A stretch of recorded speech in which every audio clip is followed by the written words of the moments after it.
veux dire, des mesures seront... La justice va faire son travail. Oui, elle sera la même pour tous. Les mesures, et elle sera la même pour tous. C'était ça ma question. Il n'y a pas d'exception, il n'y a pas de discrimination.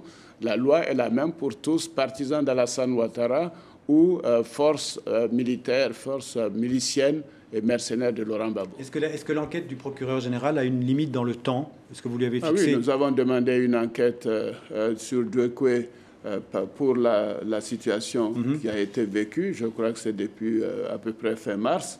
Mais si le procureur estime qu'il faut aller plus loin, il le fera. Moi, je ne peux pas délimiter son territoire d'enquête. D'accord. Philippe Bernard. Justement, Monsieur le Président, à l'heure où nous parlons, tous les témoignages concordent pour dire qu'il y a encore des dizaines de milliers d'Ivoiriens qui, par peur, n'ont pas pu regagner leur domicile. Il y a encore des pillages, du racket, des exactions qui, en partie, sont le fait de l'armée républicaine.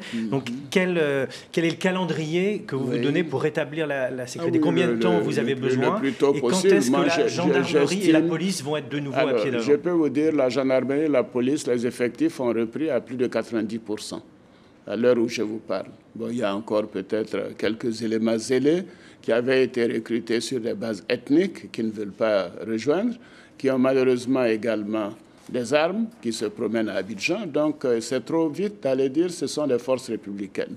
Et je veux préciser que les forces républicaines comprennent non seulement les ex-forces nouvelles, mais également des éléments des ex-forces de défense et de sécurité. Alors donc, c'est une force mixte.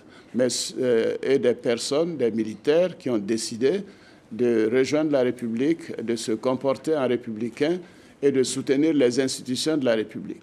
Ceci étant, nous sommes donné un programme d'à peu près 2 mois et je pense que d'ici la fin du mois de juin, nous aurons donc réglé ce problème. Pour nous, c'est un problème sérieux. Nous voulons la liberté de circulation à Abidjan. Nous voulons, ceci est nécessaire non pas seulement pour respecter les droits des citoyens, mais également pour faire en sorte que l'activité économique puisse aller plus vite. Mais Monsieur le Président, dans un cas au moins, qui est déjà ancien, au mois d'avril, les FRCI elles-mêmes sont en cause. Ça a été documenté par un certain nombre d'associations, dont Amnesty, dont Human Rights Watch. Il y a eu des centaines de personnes qui ont été tuées par l'action des FRCI. Où est-ce que ça s'est passé, monsieur? À Douekoué. Mais à Douekoué, pardonnez-moi, monsieur, à Douekoué, nous devons faire des investigations.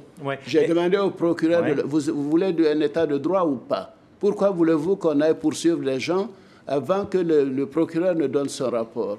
Pourquoi voulez-vous que les investigations ne soient pas terminées? Moi, je veux un état de droit en Côte d'Ivoire. Les personnes sont supposées être innocentes jusqu'à ce que le procès ait lieu. Nous ferons ces procès. Si nous découvrons que ces personnes sont de FRCI, mais elles seront sanctionnées. Mais on remarque qu'il y a eu des arrestations dans un camp, mais pas dans l'autre. Est-ce que c'est vrai? Moi, je n'ai pas ces détails, monsieur. Ce qui m'intéresse, c'est de protéger les Ivoiriens, tous les Ivoiriens, sans distinction de région, de race ou de religion.